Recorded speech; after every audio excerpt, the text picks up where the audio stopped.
All right, so Soman, you have written the book Young World, which I am almost done. I got 40 pages left. I Oh just my got God. to San Benton.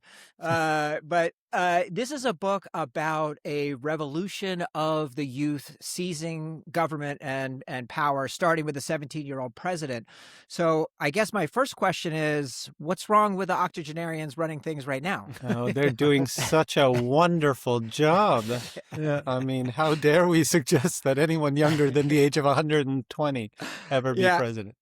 Yeah, Yeah, yeah, yeah. so I mean, funny. it is a really fascinating book, and not just a page turner, and this kind of like thrilling ride going through the levers of government, and then also just sort of being on the run. But it is something really special about the idea of we can't wait for someone else to solve these Hmm. problems for us. And as we saw, in 2024. Trump's approval rating for 18 to 29-year-olds Mm-hmm. was 43%. It's now down to 27%, so Mm-hmm. almost half. But clearly, youth are starting to turn on him, and I think hopefully waking up to a chance to get more involved and seize their own destiny. Yeah, it's not just here. It's everywhere, right? You look at Nepal, Morocco, Mm, Kenya, Peru, all these governments are suffering from Gen Z revolts, specifically teenagers on the streets. India, which is such a big part of the book, just hmm suffered its own teenage revolt. They've created the Cockroach Party, which is mm, eerily reminiscent of the Mutt Party, which is in the book. yeah. And they're starting to create some real problems for the Indian government by every politician, they put a fake cockroach on his head digitally. So Uh, you're seeing it, like you are seeing it. And so the book started as, I was writing it kind of like some version of a satire, some version of we're talking Kubrick terms today, a Dr. Strangelove. And now it's just very much like a handbook to what's going to happen in the future. hitting close to home. Mm. Hopefully, amazing. How did you? So you have a history as a New York Times best-selling fantasy author. You did, among other things, The School for Good and Evil, Mm. which is a huge hit and Netflix movie. So how did you originally get into writing and getting into fantasy in particular? Like, were you into D&D growing up, or? I was into Disney, which is the opposite of D&D because D&D at least required some brain cells. So, Uh-huh. I was just like the Disney kid. But I was always rooting for the villains and I found the villains more interesting, And I think once I Interesting. got to college, I happened to take a fairy tales class. It's a long story how I ended up in that class. But once I learned the original stories and realized how much Disney had reversed, tales of complicated morality and nuance, and so often who we thought was the villain in a Disney film wasn't the villain in the Mm-hmm. original story, The Little Mermaid being the key one. Sure. I think I started to think to myself, okay, like we're teaching kids morality completely the wrong way in this country. Like Disney had sort of brainwashed all of us in the 80s and 90s. And so I think that's where the School for Good Evil came from. There was an anger almost at the stories I grew up with and a desire to recast them in more sophisticated terms. I felt like kids could handle it. And so School Mm. for Good Evil was 13 years of my life. It was 8 books, a graphic novel, the movie from Jeez. Netflix, a handbook. I mean, it was over 5,000 pages of series. And so, that's kind of what I became known for was I was the like the dark fairy tale guy who was trying to like Yeah. reclaim the alt Disney guy, you know? Uh-huh, Um, uh-huh. and so, after the Netflix movie, there was this thing of what am I gonna be? Like am I gonna keep being fairy tale guy forever? That's what my dad would have preferred Mm. because, it was stable work. If When it you're works, you do, yeah. yeah, if you're an Indian, you're either an engineer, a doctor, a software. So like there's like Right, 4 jobs.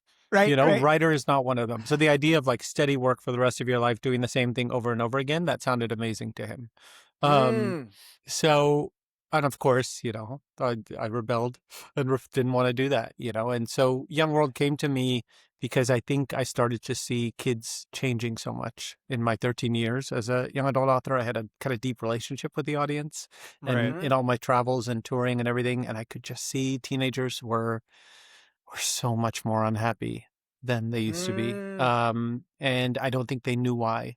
They just knew that there was something wrong, and it wasn't something they could articulate or even was conscious of. But I could see it because I had seen how much they changed.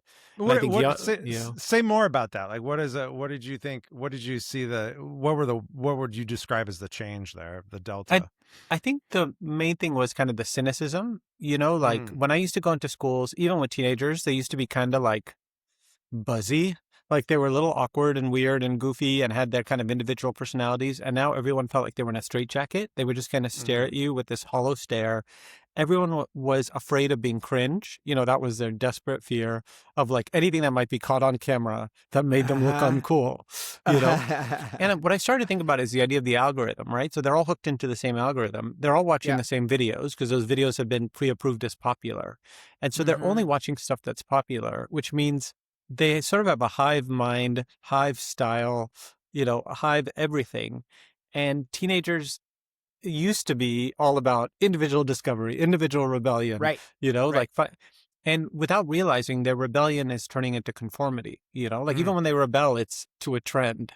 So there was something about it where I think I could sense that whatever their individual desires and personalities had somehow started to be sanded down, not just by the algorithm, but also by AI, right? Because when they're doing homework, when they're doing everything, they're using it to think for themselves.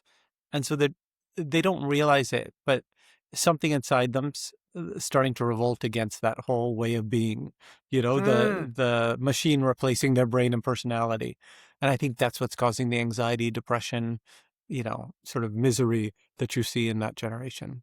Do you think you'll see that generation sort of like reject or push back on technology broadly? Like be like, we want to unplug and we want to return to the land or something. I mean, we've seen that in other, like whether it's the hippie movement or other, there have been other movements where people sort of reject modernity and return to some earlier state.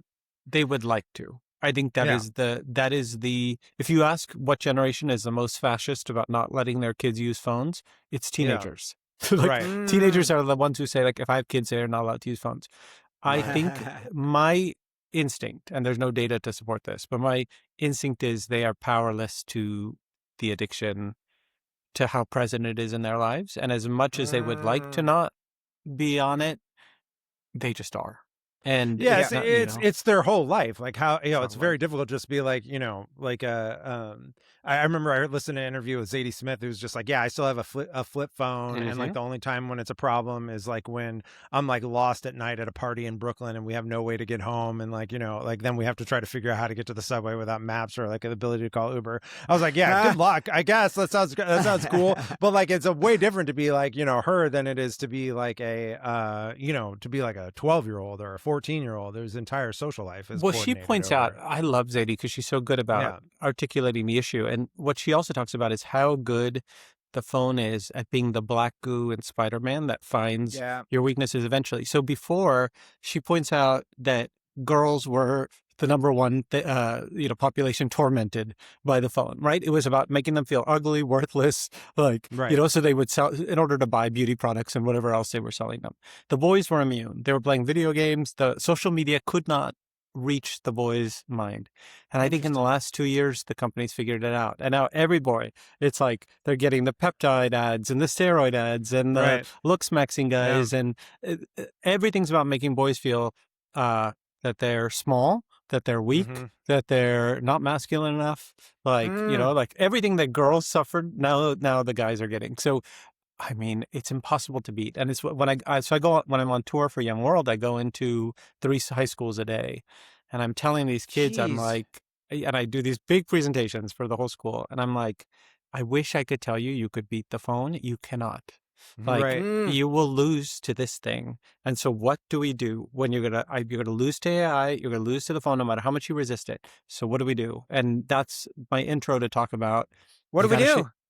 They need to take over. Like they need to become politically active, take over, put safeguards in, change the way that our relationship is to all of it. They have to remake the world in a way that is sustainable and is actually going to be better for their kids. So I think that's it. That's the message of the book, which is here is a handbook for you to put yourselves in charge. Because the older generation, they're going to die soon and they do not care about either your mental health, economic health, physical health, none of it. They care about you, not at all.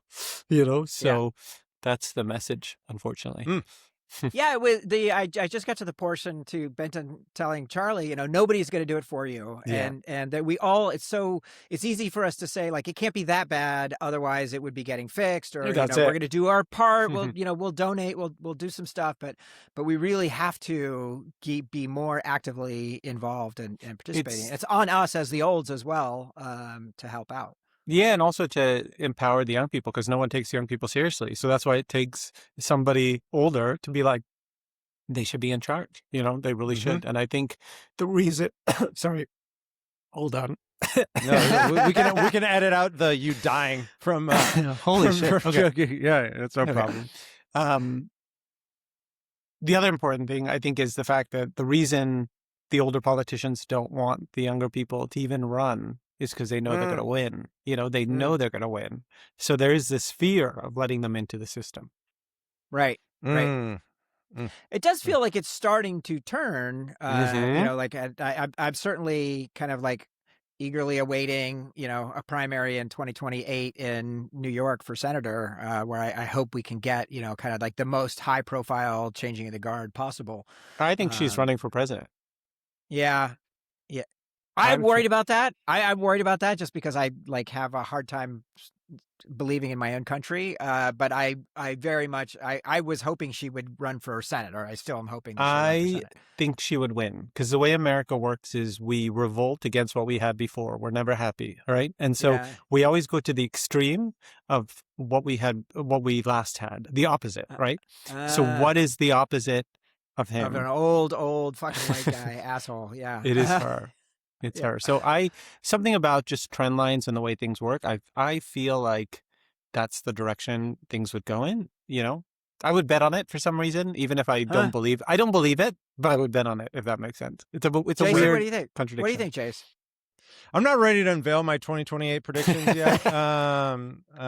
We'll do that in a special. Just be wrong about everything episode. I'll give you one more idea, which is I think because of the algorithm, everything is about sex and who's hot, and that's all anybody cares about anymore. Like that's literally like what we live for.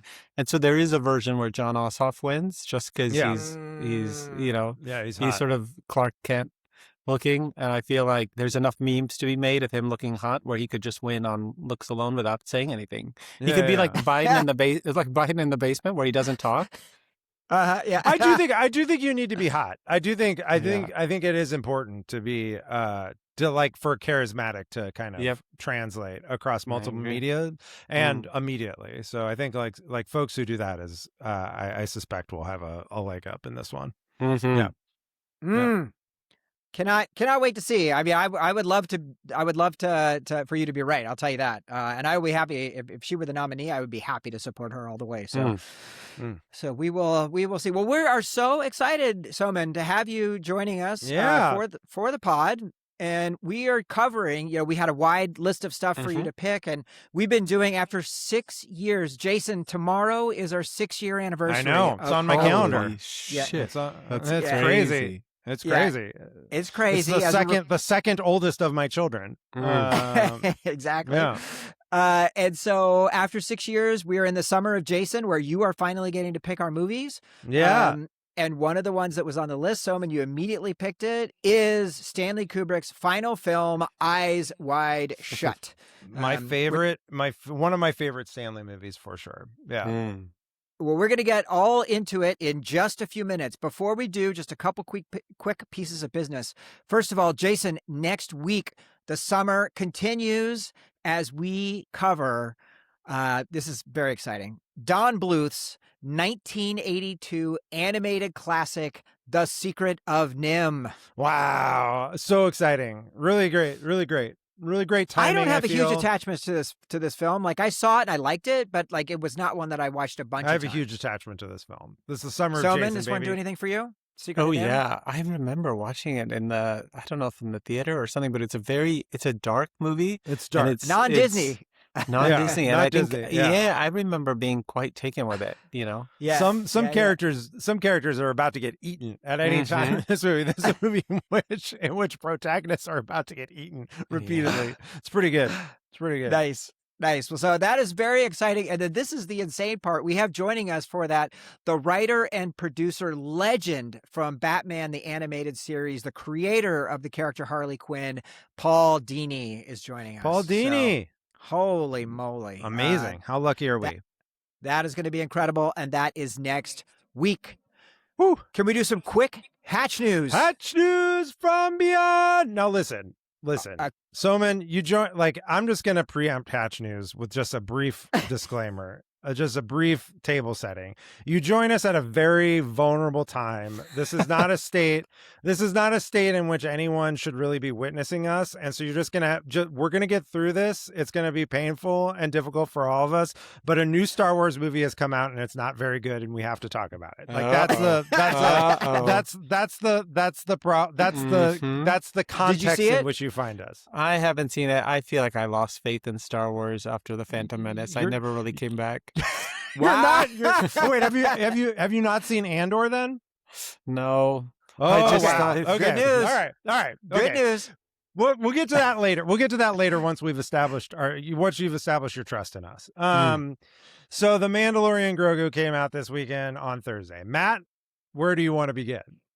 I just want to say there was so much discussion about, like, is this really a movie or is this just 4 episodes of the show? Does it feel like a movie? Like, does it deal with lore and all that kind of stuff? I don't care about any of that at all. Literally, the only thing I care about is, does this movie have characters that I care about? Does it have an interesting story? Do characters have motivations? Do they change over time? Are they learning things? Are they growing and changing such that by the end they have had some sort of movement?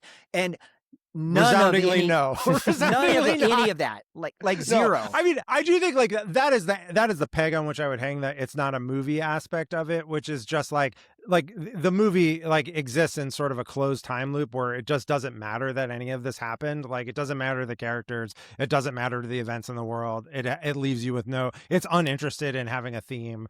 It is just an empty vessel for CGI fights. Let me make a few prefatory comments here before we get into the bulk, and we'll hopefully get through this quickly. One is, saw it with both my kids, 5 and 7. Neither of which had seen the Mandalorian TV show before.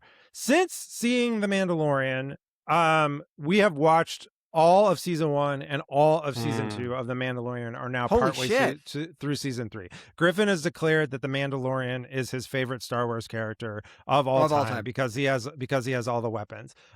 We listened to the Mandalorian soundtrack on the way to school this morning, and I've listened to it basically on repeat since we got out of the movie. Juniper, I think, resonates less strongly with The Mandalorian, but really every time Baby Yoda's on screen, she's like, I love Baby, like absolutely works on her on some sort of like chemical level. I think because of the Hutt nature of the movie, we have rewatched the Jabba the Hutt palace sequences of Return of the Jedi on repeat as well since Thursday. I've seen it like 20 times, which worked out great because it's Luke in black with a green lightsaber. So when we got to Luke in black with a green lightsaber at the end of season 2 of The Mandalorian, spoilers, they were stoked. Like, they were absolutely stoked to see Luke, which was fantastic. So from like just the perspective of like, does this movie work to like capture a new generation of Star Wars fans? On my sample size of N equals 2, the answer is a resounding yes. And I do think like that is at least an important data point amidst the fact that this is just not actually a good movie on any kind of standard by which movies should be judged. Two things really quick. So Sam, who is 8, his review was 1 trillion out of 5. Exactly. Yeah. He was very into it. Also, relative to the Jabba and Return of the Jedi part, one of the parents overheard when he was at a sleepover Saturday night going to bed. He and the other 8-year-old were talking, and the part they overheard was about Jabba's palace and about the girl in the gold bikini. Sam said, some people really like her, but I don't get it. And Wesley said, she looks weird like that. Sam, she's a slave, but she's wearing gold. All right, that's all I got. That's no, Juniper bumped hard on the Leia in this unslave Leia and was like, why is her belly button out? Why does she have to wear a bikini? Why is she refusing to dance? Why did the other girl dance and then get thrown in the pit? Like, it's just like that is her interest in the Jabba. A lot of questions. I will say also, having rewatched literally the entirety of season 1 and season 2 of The Mandalorian, like those are good. Like there are interesting stories about the Mandalorian to tell, and like somewhat with like real interesting things about like the broader Star Wars world. Unfortunately, like by the time we get to season 3, like when we got to the episode that some have called like Timo Andor, where it's like the two Empire guys are getting rehabilitated on Coruscant, Griffin was so confused. He's like, where's Mando? Where's Baby Yoda? We skipped ahead because he's like, Dad, the show's called The Mandalorian. Why are we watching an episode with not The Mandalorian? Like, my interest in this is The Mandalorian. I was like, bro, I don't know what to tell you. There's this guy, Dave Filoni. He lost his fucking mind at some point, and all he cares about now is putting in these fucking glove shitos and everything. I don't know what to tell you. Like, it's really weird. So it's bad. The final point I'll make, and then we're probably close to moving on, is puppets were excellent. Love the Babu Fricks. Amazing. Love the puppet robots. An entirely puppet-based movie would be fantastic. They should do that instead. Agree. I think that sounds good. The last thing that I'll just say about this movie is apparently this seems to me very clear. Pedro Pascal does not want to be in these movies. Like, no. he took his helmet off for one scene, and they invented a reason for him to put the helmet back on. I'm like, come on, guys, please. Yeah. Pretty tough. Pretty tough. But we'll survive. Like Starfighter's coming out. Starfighter's on the we're horizon. hopeful. Did you watch Project Hail Mary? Me? Yeah. I watched it and actually loved how sort of bonkers and creative and cool and beautiful it was. I found it to be this kind of like, story-wise, it's so funny because very little happens in that movie. Almost nothing happens in that movie. It felt almost like a tone poem, and I love tone poems. So, anytime I get to see a movie like that where you get to watch a filmmaker actually be creative at a high budget, it's so rare. So I found that movie quite refreshing. I was reminded when you were talking about Mandalorian, and I'd be curious as to whether Disney knew that this was a movie for 3-year-olds, which is like, with School for Good and Evil, when Netflix was making it, the books are quite like satiric, edgy. Like there's like a snark and edge to it that is super important, right? And they took it out because they wanted it to appeal to teenagers, and they went like dark, like goth dark as possible.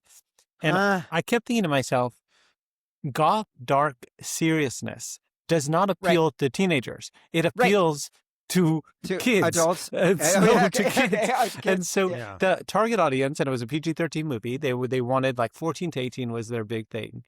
The number one, it's been watched 110 million times. I would say a high majority by 6 to 8-year-olds. Right. So, and that's what happens. It's like, I think sometimes you kind of misunderstand who the audience actually ends up being. And I wonder if this was a case of they thought they were making a movie for the Star Wars fan and ended up with children. I think so. I think you're onto something here, because it was like they put in stuff that's very much for like big nerd Star Wars fans. People are going to get like these like references to like canonical pieces of lore or whatever. And it's also quite violent. Like, it's a very violent movie. Like, in watching it, like, we're pretty permissive in what we show our kids, but I was like, oh, this is scary. This is fucking, like, people are getting got, and like, it is like pretty full on. Like, there's a lot of violence, a lot of action. But like, I really do think like the audience that it crushes with is like sort of, like 3 to 7, 3 to 8 or whatever. People are just like, love that Baby Yoda. Really, really, really just anything that puppet does is great, which like I mean like is a fairly broad, it's not just 3 to 7, but I do think it probably skews younger than maybe they anticipated. I'm glad they had fun. I just want to I feel like I had to, like, I showed Sam the next night, I showed him Batman 89 because I was like, let's watch a good movie that actually has How'd again, that work plot and out for you? character. Great. He loved it. He loved Oh, it. good. Oh, good. Because he got the Lego Batman game, which dropped on Friday. That was like a special splurge that we did. So he's been playing that, and Okay. it is using both Batman '89 and the Nolan stuff, and Batman '66 and the 22 Batman. It's like fusing stuff from everything. Yeah. So I did not want to take him straight to Nolan. I wanted to at least hit Michael Keaton once before we went there. It's good. I just want to make sure before we proceed, I'm getting a little bit of echo, and I just want to make sure that Soman, the audio is not coming out of your MacBook speakers or anything, right? It's just coming out of your headphones. Yeah. You don't hear it. Oh, let me mute look us. 1 second. I think there's just a lot of background noise where you are. And it's doing. But I think it's fine. Well, Matt will clean it up in post if it's just the background noise. I just wanted to make sure you weren't hearing the sound out of the speakers of your computer. Oh, I see what it's saying. It's saying that the actual mic is coming out of the computer. I can switch it to well, no, that's what you want? The wait. microphone? So the mic should be the MacBook Air. Okay, and that's then what it says. If you mouse over the speaker, okay, it should say your headphones. It says yeah, earphones. it says earpods. Yeah. Okay, great. So that's great. That's good. I just want to just double check before I'd be happy to lose the Mando segment if it turned out the audio was unusable, but I don't want to lose the podcast. No. We're gonna be lead us into the march, Matt. Are you guys ready to get into this movie? Let's go. I'm ready. All right. Here we go. Eyes Wide Shut is an exploration of our greatest desires and fears about whether love can truly last a lifetime. Dr. Bill Harford and his wife Alice have it all: wealth, respect, notoriety, good looks, and invitations to New York's high society parties. But after Alice makes a pot-fueled confession of fantasizing about being with another man, Bill begins a long journey through the dark back streets of the city, into jazz bars, illicit costume shops, prostitutes' apartments, and eventually sneaking into a secret society depraved orgy. Immediately identified and kicked out of this party, Bill finds his world rocked when he attempts to discover just what he's gotten himself into, and dead bodies start piling up. Can Bill and Alice ultimately see the truth in each other and the possibility of the love they share? Or are they destined to walk through the rest of their lives with their eyes wide shut? Oh, so good. So good. Let's go. Yes. Soman, what was your first experience with Eyes Wide Shut?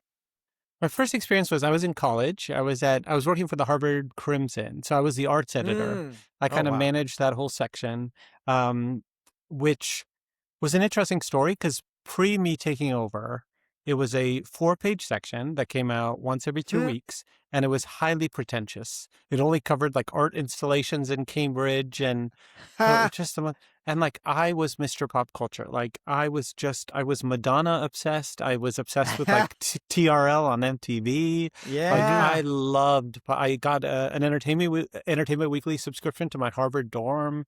Like I just was so into pop culture. So when I took over the section, the first story I assigned was to a girl. She went to a Backstreet Boys concert, and it was how I learned to stop worrying and love the Backstreet Boys was the title. I sent someone to WWF for the second week cover story, and it expanded from a biweekly to a weekly section, and it went from 4 pages to 32 pages. It was like we basically took over the paper. And I remember Eyes Wide Shut was coming. I was so obsessed with the idea of this movie. I knew it was going to get its hooks into me somehow, that we did like 3 weeks of stories covering like all the stuff leading up to it. And then I went and saw it in a preview screening and did the review for the paper. That's great. And it got its hooks in. I remember seeing it in the theater and being so kind of transfixed by it. But back then you couldn't watch it again anytime soon. Right. So, and it wasn't coming on video for a while. I think it was probably a year before it came out. Yeah. So that semester, I found a way to one of my classes that was on medieval literature. I don't know how I convinced the professor to let me do this. I wrote a paper on the original novel on which Eyes Wide Shut is based called Tram Novelle by Arthur Schnitzler, which is not medieval. Right. It's like nothing 1930s. to do with medieval literature, and wrote a story about it. So I read the original source material, and Mm. then that and then proceeded to rewatch the movie when it came out. And I just feel like over the years I've gone back to it every 5 or 6 years, trying to understand it better, trying to have kind of a deeper relationship with it as I get older. And Mm-hmm. it's just an important movie to me. And I think part of the reason why I think now, I was thinking about it last night. Here's a hot take that can will get me in trouble. I think of Eyes Wide Shut as a children's novel. I think of it Huh? as like a children's fairy tale. It's Yeah. structured exactly like Yeah. Hansel and Gretel, Bluebeard, Sleeping Beauty. Everything about it struck me as this is a story you tell to children. Yeah. Um, that has been attempted to be turned into this kind of like sexy adult fantasy. But the reason I Uh-huh. think part of it is so sexless is because it is really a story, like a bedtime story for children. Right. Yeah. Right. Interesting. That's good. It's a hot take. I like it. Uh, I like it. I like it. Jason, what about you? so like, yeah, Kubrick, as we talked about, Kubrick is like, my favorite filmmaker. Like I ended up like my junior and senior year roommate, I bonded with, because like, it was like the first thing we talked about. I was like, I like Stanley Kubrick. He's like, I like Stanley Kubrick. And I was like, have you seen, I think it was like, have you seen like the 3 movies he made before, The Killing or whatever? I was like, no, like no one's seen those. He's like, I've seen them. I was like, okay, great. And so it was like this, it was this very like film nerd thing, loved Kubrick. This is the only Kubrick movie that came, it's the last one, but it's the only one that came out when I was like of age to be able to go see it on release, right? Like, like I like Full Metal Jacket came out when I was 11. I didn't go see that in the theater. Like this is the only one. It came out in the summer, this like lost summer of my life between graduating from college and dropping out of grad school, when I was just like really at my lowest, like it's lifetime low point, hopefully forever. And saw it that summer. And yeah, again, similarly, like really, I think maybe sort of because it was like his last film and like because it was the only one I got to see at the time, was like, oh yeah, this is the one we get. Like you get nothing, you're not going to get anything else. Like this, you better enjoy this. I really like sort of went for it. And I don't think it's a movie I sort of understood initially. I don't know if I understand it now, but it's a movie I ended up spending just a lot of time with like over the years. And it's one that I've like, of Stanley's movies, I've probably studied more than any of them except for 2001, just in terms of like what's going on in the scene, how's this put together. I've read like the book by the screenwriter and like all the all the stuff that's like kind of behind the scenes of it. Was just really fascinated by, and I'm very stoked to talk about it today. Amazing. Amazing. So I saw this. I didn't see it in theaters. And I, again, I've said many times, I grew up as a Kubrick head. Clockwork Orange, Doctor Strangelove, 2001. Saw all those very young and watched them many, many times. Was really into them. Was a little less connected to Full Metal Jacket when it came out. I would like to revisit it, but and I saw this once and then never and liked it, but then never revisited it. I think it was just like there was too much swirling with all the behind the scenes stuff that had happened with Stanley and whatnot. And so I remember liking it, and particularly like just being struck by Sidney Pollack's performance in it. And really liking that. And then just have not revisited it in 25 years. So it was really, really fun to go back and check it out.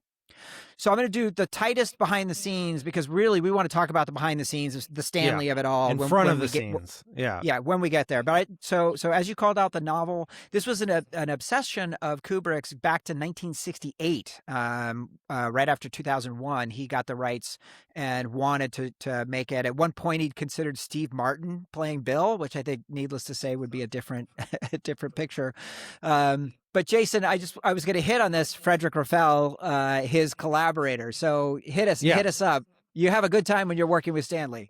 Yeah, I mean, like the hit on Stanley, particularly from the folks that he writes with, whether that's Arthur C. Clarke or like as a luminary as Arthur C. Clarke or anyone else, is that he is just an absolute vampire when it comes to ideas. Like he just drains people dry and like just takes all of their shit and then makes it his own. And it's not really a collaboration as much as trying to like just extract shit from people, so that he can do with what he wants with. And so that is a pretty consistent critique. And this guy, like sort of coming in as like the last collaborator, really felt like, he kind of like knew it. Like there's a lot of funny stuff in the book where it's like Stanley Kubrick is famously a chess player, and like so the guy's like talking about like, oh, like, you know, checkmate Stanley, like he's like thinking he's gonna like outsmart. Yeah, it's like bro, you're not even playing. Like Arthur C. Clarke got worked. I don't like 40 years ago. Like I don't. It's not really gonna work out. It's not gonna really work out as you think. And like, you know, and so there's funny bits of it, but I do think it is like illustrative because you get into the source material of, you know, the dream novel stuff and all of that. So it is it's a pretty good read. It's a good read for Kubrick obsessives for sure. Yeah, dig it. So the budget for this film was $65 million, and it did $162 million. There we go. Look at that. That's a huge went hit. Out with a bang. Good work. Went out with a bang in July of 1999. We've been on a rough run of movies. The last couple times. In July of 99, The Phantom Menace. Speaking of it, Soman, Tarzan, American Pie, The Blair Witch Project, and Wild Wild West. Yeah, I do, because I saw this movie. I saw this movie in Baltimore, and I saw Blair Witch Project in Baltimore as well, which has like a Maryland connection or something. So yeah, I remember now, like sort of the sense memory of that theater. It's remarkable to think about. I tell teenagers this all the time, of like the one thing that I know you are all deprived of is just the level of movies we were getting and the number on a weekly basis of original storytelling that just like exposed us to this bath of like insanity all the time. And I think it just, you know, it doesn't exist anymore, you know? But I remember that period. 99 had so many just odd, strange, interesting movies, you know? Yeah, and it's American Beauty, I think it was that fall, and Fight Club, and like there was some good stuff. And just like the ritual of like being that age of being young, and like you have like your crew that you're always going to go to the movies with. Like every Friday, there's like something to go see, and like, you know, you don't need to be like, you know, fucking writing like, you know, cahiers de cinema, but you can like, you know, have like some bros that you can like talk about what you liked at the movies that week. But you didn't know what you were seeing, right? It was like every movie you just mentioned, you go in and you're just kind of like, open your mind and let's go. Like it was there was an openness to storytelling that both the audience and the makers of the movies had, right? Now it's like, okay, as an audience, I'm paying $25. I want to know exactly what I'm getting. And the studio's like, I don't want to take any risk. I want to know exactly what we're delivering. So there's you know, you've lost that kind of spontaneity. Like, you know, you just don't know what you're getting. You know, you're going in for a story. You know, you're going the movie. Yeah, the movie has to be an event now. Like, I mean, that's part of the problem that this, you know, not to take us backwards, but like that the Mando movie has is that because nothing really happens in it, it doesn't feel like an event. And if a Star Wars movie isn't eventful, like what is the point, right? But like there used to be a time you could just go to the movies and see like a nice gem of a movie that was just like, oh, like had a nice idea and like was well executed and that was like really pleasant. Like it was like, you know, like that was something that could happen. There's just no room for that now. True story. All right. Well, Soman, where do you want to start? What's the first thing that you want to talk about for Eyes Wide Shut? I think what's interesting about Eyes Wide Shut to me the most is the kind of pace of it, right? Because I think there's two things to think about. One is what's happening on screen, which is you're watching really a dream story, right? You're watching something that you don't know whether it's actually happening. I think that's the key to it. Like, is what's happening to Tom Cruise's character in this real? Or is he having a dream? Like, is he literally hallucinating on screen? And I was thinking about the fact that every one of Kubrick's movies had voiceover, you know, in it, except this one. And because he died, we'll never know if he meant to add it or not. I think there's notes in his archive. I was listening to What Went Wrong Pod about this movie, and it was talking about how in his notes there was kind of drafts of what the voiceover would have been for Bill, Tom Cruise's character, explaining his decisions, talking through things, kind of like reacting to everything in real time. And it was never the voiceover never made it to screen. Now, I think if you put the voiceover in, it becomes real. Now exactly. That was going to be my critique. Yeah. It becomes real. And so without the voiceover, it has more of this dreamlike quality. And with the cuts, the way that things fade, there's some strange kind of like cuts in time that to me, it felt so much like a dream, like the way that a dream kind of skips from here to here, and time is not linear and doesn't make much sense. And a lot of things in the movie don't make sense. And so the party to him being at the door closing, like that sudden smash cut to he's home already. Yeah, that was the one that cut, I think, is a big cut in the movie, because you think to yourself, like, okay, he's definitely in a dream. And I think now that I've seen it enough times, I read it as a dream, and therefore I put up with the weirdness of the pace. Nicole Kidman talks very slowly. There's a lot of very languid. Yeah, there's some languid moments, and there's parts that move too quickly. Like, there's things, there's so much heightened reality to it that it has to be a dream, This was my first point too, which was the dreamlike nature of the movie, because I feel it's a thing that people bump on, is like they're looking for like a very literal interpretation of like what was going on with this sex party and all this stuff. It's like the movie is going to be unsatisfying to some degree if you're like looking for a literal interpretation of it. There are things in it that are meant to be. It's not as though the entire reality, at least to me, is explicitly like a dream in the way that like Inception exists in a dream world or whatever, right? Like there's things that but it exists in a liminal space between dream and reality, and you get that through the way that it's lit and the gauzy lighting, the way in which people talk. There's also like really fun details, like Kubrick famously was very afraid of flying, and moved to England and was just like, I'm shooting this in England, and it's a movie set in New York. And it was like, no problem. We're just going to create Greenwich Village on a backlot in England. And it does a convincing job in terms of like, it's so crazy. The cars are right, and the door fronts look right, and whatever. But you also, once you pay attention to the movie, you realize there's this dream logic to the way that the city is put together, and that the costume store is actually across the street from like the nightclub, and like there's times at which Bill turns, and you're like, oh, he's going in a circle back from where he came, and like it all takes place on this side of closed loop, which is both a necessity of how it was shot, but is also, with a filmmaker like Kubrick, an intentional sort of nod to the unreality that you're meant to kind of at least subconsciously perceive in the movie. And then he did that. Like, I love that. He did that in The Shining too, right? He was messing with the way that hotel was organized in a way to disorient you. And I think because you're using London, turning it into New York, the orientation of the streets is incorrect. And so when I'm watching it, I'm almost thinking like the directions are wrong. Like he's moving, he's always moving in the wrong orientation, which makes it, even more dreamlike. And I think what's interesting thing about the movie is it's so symmetrical structurally, which is why I keep thinking it's a children's fairy tale, which is it's about a wife who has a dream and speaks it out loud, and he takes it so literally as a confession of adultery. Right? Or desire for adultery. Yeah. Yes, but he and to shame it. him. Like, she really goes far though. Like, I'm laughing at you, and there's some stuff going on there. But he conflates it to it is as bad as adultery. Like, because so he dreams like her having sex with the guy literally, and therefore what her dream has now become his reality.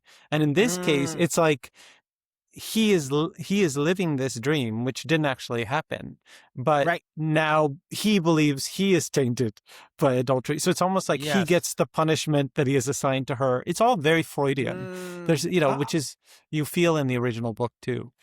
I really like that you talked about the structure of it being very symmetrical, because like a segment we've not done in a while is Dulich's Division, which is what is the midpoint of the film, because I had this high school teacher who really emphasized looking at the midpoint because he taught epic poetry, and like he was like, look, if you look at how like Beowulf folds in half, or like how these things fold in half, it's like a key to kind of understanding what's going on here. And the folding in half is like in the orgy, like it is like it is the point at which he goes completely through the looking glass, and like that's also when they like after that it's when they introduce the Ligeti like score, and like all of like they like the what you think of as like the classic Eyes Wide Shut score actually doesn't come in until very late in the movie. The front half is all very traditional classical, and so it like it does have this like, oh, he's under a spell, and he reaches a deep well of it, and then like sort of like has to try to it becomes more frenetic frenetic from that point on as he tries to like find his way back to reality, until he finally, almost literally wakes up at the end.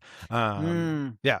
I think also. Go ahead. Well, I was just say I didn't interpret it as a dream. I just sort of really Matt never enjoyed it. interprets as a dream. Matt always wants to look to the answer key in the back and find out what really happened. I was perfectly fine to just walking through it. I will say in your favor for sure. Like whoever the Count or whoever that fucking creep is, the Austrian Hungarian creep at the beginning, he's great. The Hungarian, Yeah. He's definitely like doing a trance, like like just laying stuff out, taking the audience into this kind of like relaxed mode, which I thought was really fascinating. But for me, it completely works as just this taking our time and seeing these just incredible environments and the people. I did sort of, the only thing I was struck by was if Tom, he's like spending all that time, Bill is spending all that time in cabs and just walking the streets and picturing Nicole from the dream. Like if he just had a podcast, if he could just put some earphones in, he probably would have been fine, right? This is a classic. I mean, this is one of the things that we've discovered over the 6 years of doing this pod is that men must pod in order to there's a fine line between how much pod threatens your marriage and how much pod is necessary for it. And like if he had just like he didn't have that. And what's so, funny, I was thinking about this is, so anytime Kubrick doesn't trust the audience to understand Tom Cruise's face, he flashes to Nicole Kidman having sex with the sailor. Right.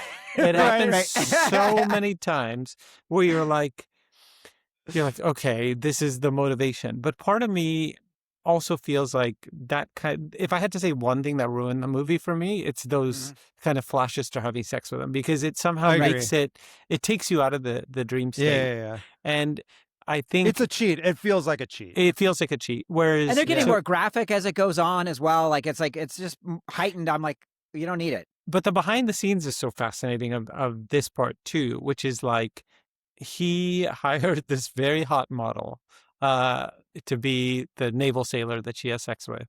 And then, according to What Went Wrong Pod, Tom was not allowed to be on set and was not allowed to ask Nicole about any of this stuff either. Oh, right. So Kubrick was trying to mimic the movie in their own personal relationship and make them paranoid and crazy, because he's just, an emotional sadist that way. So, there's something about what was happening off screen tried to mimic on screen. When I look at the movie, I think to myself, where it really becomes something where I can't take my eyes away and I feel like I've entered somewhere transcendent, is when he does go into the mansion, right? Yeah. Because it's the reveal of the mask he's wearing. And there's something about I feel like the one image that stays with me is the mask he's wearing. Because what it's done is it's taken Tom Cruise's entire like aura and face and beauty and rendered it into something almost very different and ancient and expressionless. That's great. As alien to Tom Cruise as anything you've ever seen. There's something about the disorientation of that moment where you see him masked and you suddenly think, what movie am I in?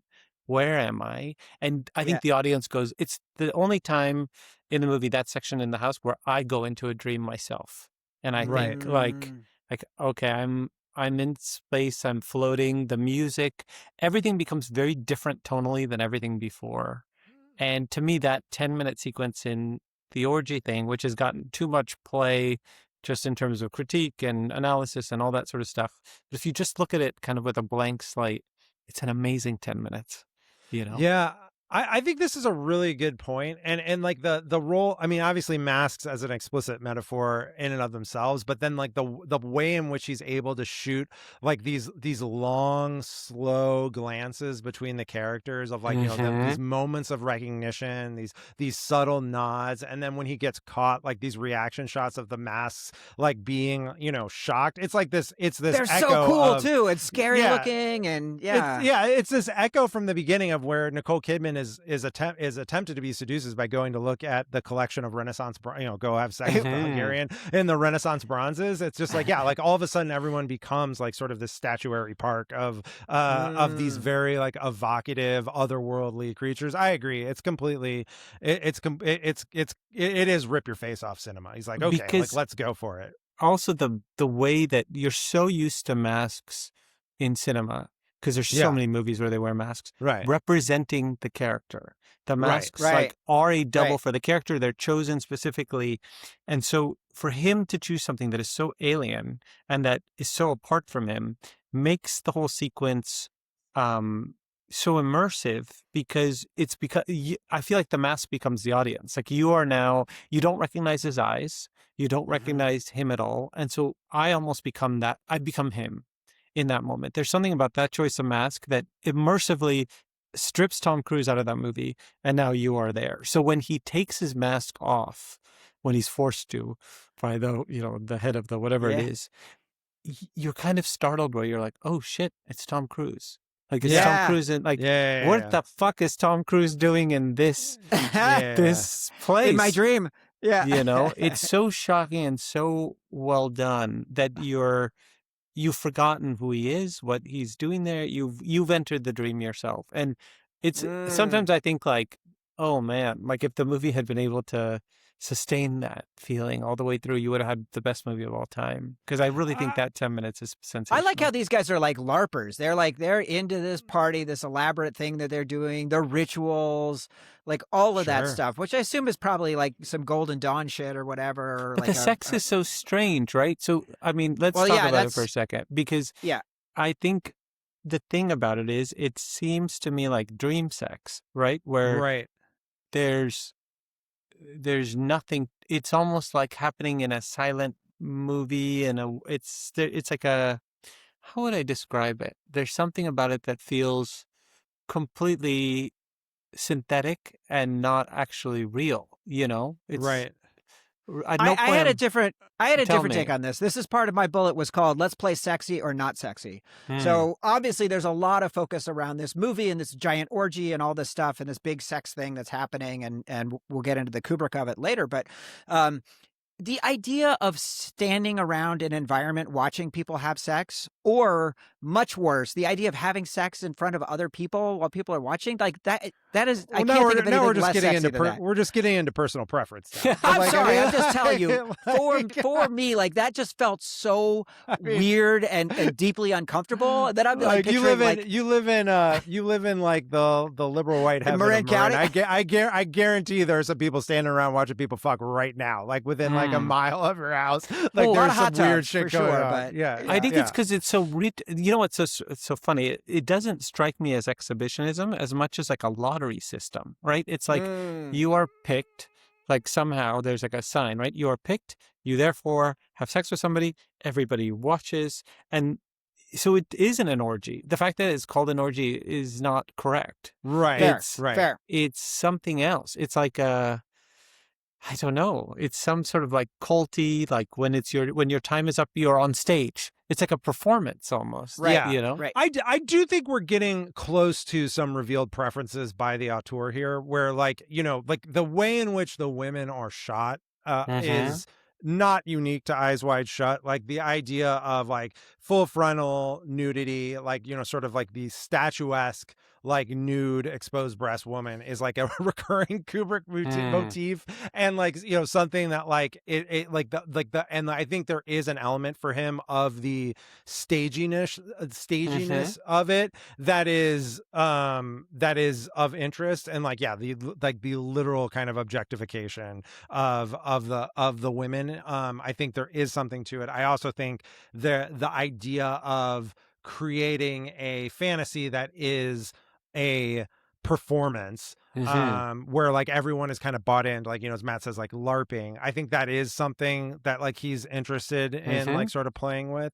I mean, unfortunately, this was my second point, which is like it kind of goes with what you're saying too, is if it had been able to sustain this for the whole time, like would we have gotten different movie? It's like I just kind of feel if we had had another couple weeks of Stanley Kubrick's life for him to polish off the edges on this, and also have the battle with the studio over the rating, because there's the whole thing where they had to insert the digital actors, and like he would have never allowed that to happen in his, like he would have just never allowed that to happen. Like the movie either wouldn't have come out, or he would have found another solve. He wouldn't have done something so hacky as to just put in digital inserts in the sight lines. I feel if we just had a little bit more time, like we would have been able to sustain that sort of, because I think he is trying to balance what we're getting at here, which is the balance between something that is explicitly erotic and something that is a little bit haunting, and like there is an uncomfortable kind of like tension between the two. It's like the tension between the beautiful woman in room 237 and like the horrible like hag that she turns into. Like there is an inherent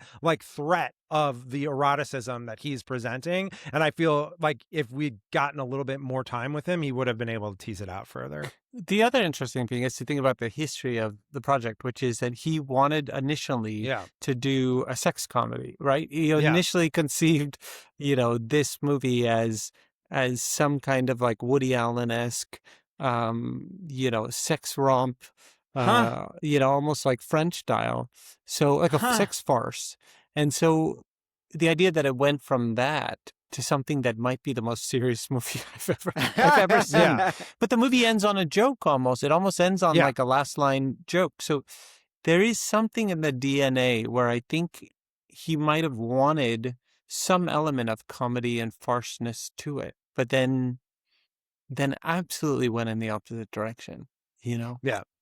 I was struck there were elements of it that I thought were very meaningfully like erotic or seductive, right? Like the sirens who are trying to take Tom upstairs, or the room, Domino's roommate. Like that scene is extremely hot in the kitchen, where they're just standing there with each other up until she gives the HIV diagnosis. That was a real deflate.gif moment. I mean, like that is like, again, the dreamlike nature of just these like sort of like people are like almost like sort of on ecstasy or something. Like they're just kind of like uncontrollably horny, and like just sort of like like she just like, he comes into her apartment, they end up like against each other, and he's like undoing her dress, and she's just like overcome in the moment. Which is believable because it's Tom Cruise. Like it's not entirely like, I was wondering in that scene what he was standing on, because she appears to be like 5'10" and he is like 4'10". So I was like, all right, well the apple box was working overtime in this kitchen, but like But also, here's where it becomes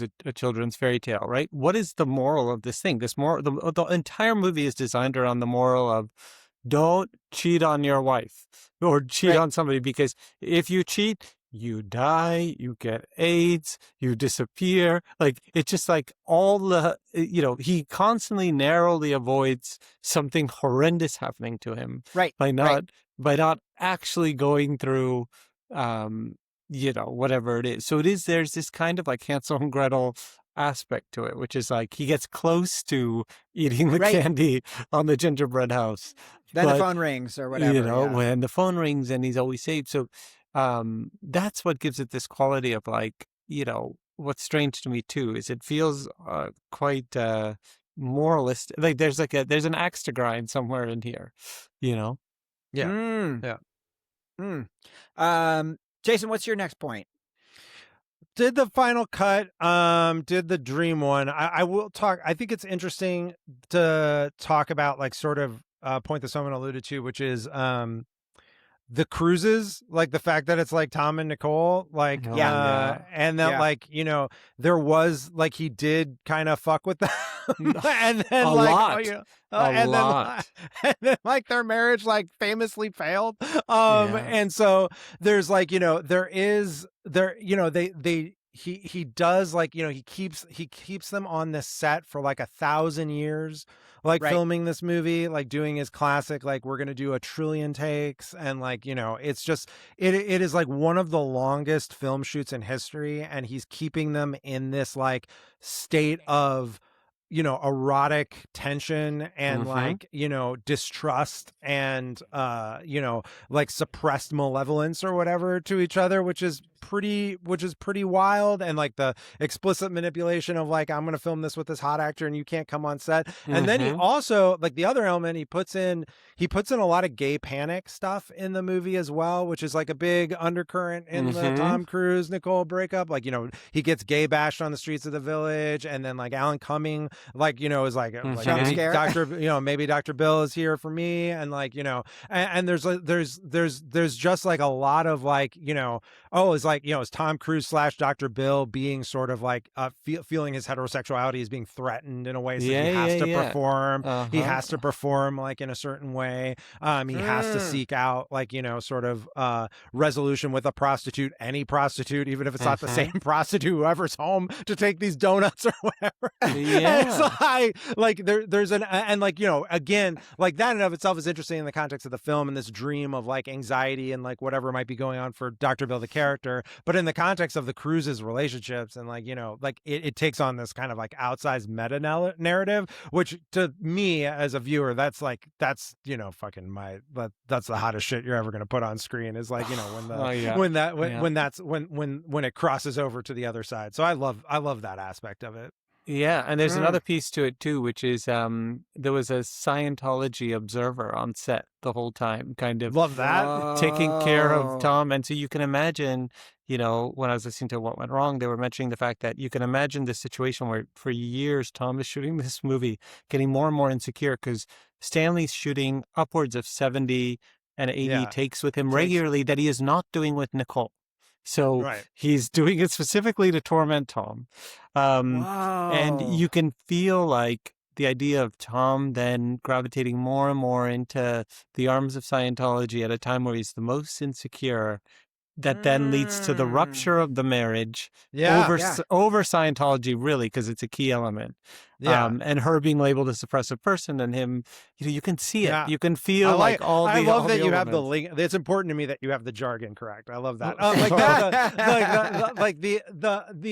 The thing that's, the other element too, as you alluded to this, is that the movie is Freudian. I mean, this is a very like Austrian movie. It has big walls featured in it, if nothing else. But like it is a very like Freudian movie, and of course Scientology is predominantly at war with psychotherapy, like a chief among its foes. And so like the idea of like this kind of movie, the exploration of dreams being a way to like sort of explore suppressed desire and like, all those other, very Freudian notions is just so anti-Scientological that like, I don't know what the fucking guy on set was doing except for like, tearing his hair out and trying to get Tom on the e-meter as quickly as possible to do whatever. It's really interesting. Tom talks about now, like the most, he's so relentlessly positive and he'll never ever say anything negative about anything.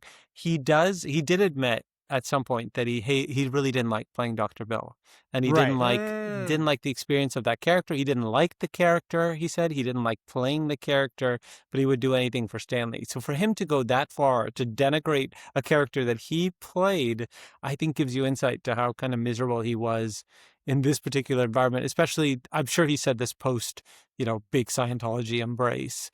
Right. So the other thing to think about is he looks gorgeous in this movie. I mean, I'm super gay, but I'm not a Tom Cruise like lover. He's like, not your fantasy. Yeah. He's not my fantasy. And so, but in this movie, I was like, oh my God, did he look good in this movie? So there was something about Kubrick also.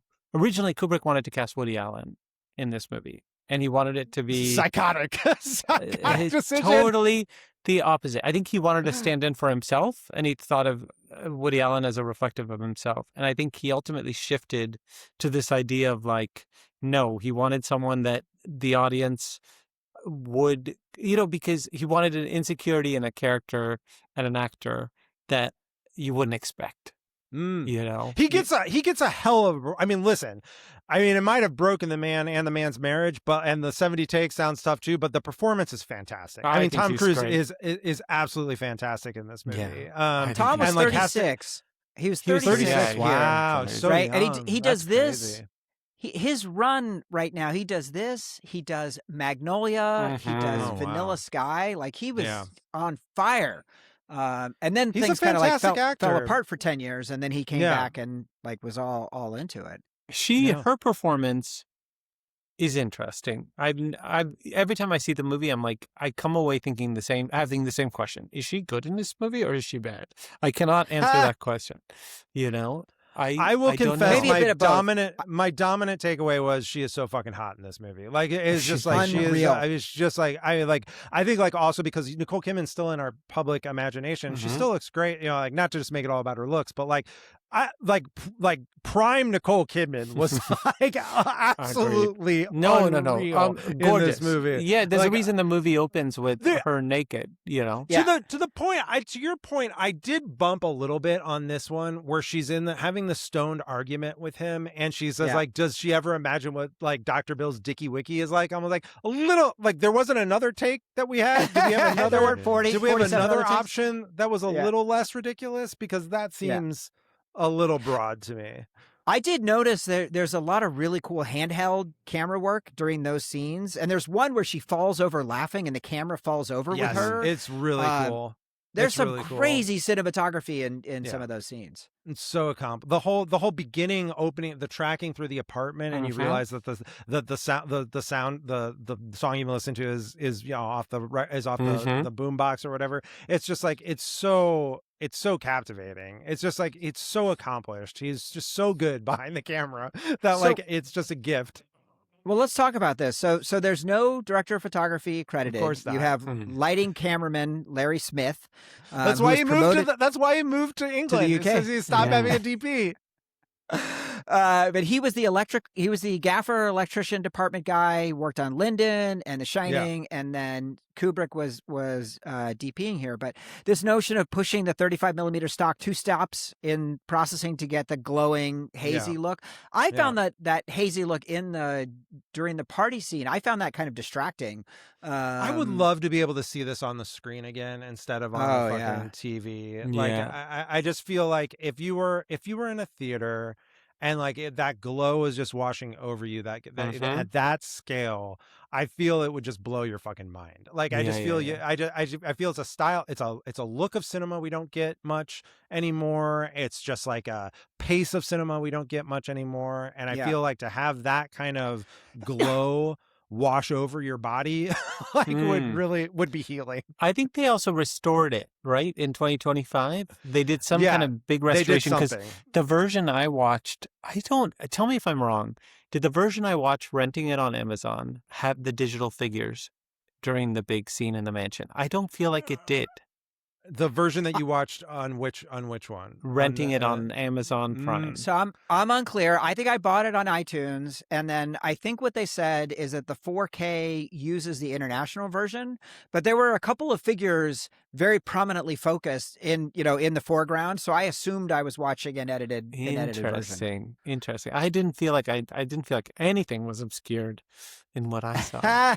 Yeah. I definitely didn't see the completely European or unobscured version until like was on YouTube like much later. So like interesting. And the version that I watched on Apple TV, because I don't have the disc, was like with some obscuring on, like it's not the European print of the movie. I think the Amazon one is the international version, and so I was struck by how much more brilliant and beautiful the colors were this time around. So I think if anyone listening has never seen this movie, I think you should just rent or buy the Amazon Prime version, because I suspect that might be the restored version. That's so frustrating that we have to deal with this bullshit. Yeah, we have to deal with this fucking like Talmudic, where and like, how. Well, what is the? I mean, I always thought it was really weird. Like Stanley refused to have his movies be released in letterboxed on DVD. Like he wanted them to be cut 4:3. He wanted them to be cropped. Yeah, but which is crazy. Like why you wouldn't want to see? He it. was very crazy though. It's just I mean, like you'd like pay people to go to the theater to see if it was underlit in like Dubuque or whatever. Like to be like find out if it's like shitty and like write me a letter back and tell me if they're doing it like they're doing it. I mean, he's a fucking weirdo. He's a psychopath. Made great movies.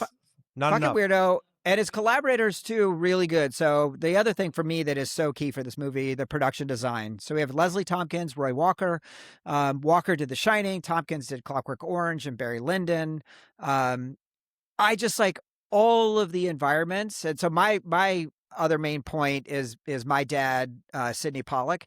His, like, the bathroom Yeah. Where He's Mandy is fantastic. passed out. The billiards room with the giant ship model in the background. I love and his all wet that. bar, like his decanters, like it's just really middle-aged, like fantasy porn of just like everything. Like He is not the perfectly dead chosen, but he wasn't the first choice. Who's the first choice? Harvey Harvey Keitel. Keitel. Terrible idea, Stanley. That's a terrible idea. That's Harvey a terrible idea. Keitel. And Harvey was I saw just some not video. into Harvey it. was not into it. Harvey Yeah. did not dig Stanley's wouldn't have vibe survived. at all. No. No. My one-time yoga partner, Harvey Keitel. No, it would not have survived. We talked about this before. Sidney Pollack as like disappointed dad in both this and and Michael Clayton, like the guy who's just like, listen, you've been fucking with the system. You're pushing up against like New York City, the machine, and you're gonna get eaten. As just one of my favorite beats in all of cinema. I just love that. Like that's all I want in life. He represents New York. I think what's so good about City is he has this feeling of like powerful New York. Yeah. And so totally the idea that he is at this party, of course he was at this party. It just you just buy it, you just go with it. It's great. The idea that he's when going Tom to have have into a prostitute, the bathroom, that he's going to have a prostitute at his own birthday party where his wife is a co-host that's a cry for help type move. Like that's a real aggressive. Did you see his body? Do you see like no shirt on? Like he looks he great. Looked incredible. He's 64 years old in this movie. He looks amazing. Yeah. He looks amazing. May we all be so blessed. He's I got was Tom like, Cruise as his doctor. He's got Dr. Bill. Giving him whatever the 1999 version of Retrutide or whatever. If you're having sex in a bathroom at your holiday party with a prostitute, or who's on drugs, who's also doing, she can't be shooting speedballs. Like that is not like just do some coke. Like leave it. Good. Yeah, that part I was like, there's been a lot happening in this bathroom in a short amount of time. Yeah, but I love him, and it's amazing that kind of the climax of the film is literally just their conversation. Him like, what if it's all fake? What if it's all made up? And so, Jason, I love the fact that it's not entirely clear what happened, and that we don't really know. Oh, good. I'm glad. This is what growth. happened. So this is growth after 6 years. Yeah. This is good. Soman, anything we missed? Anything you want to make sure we hit?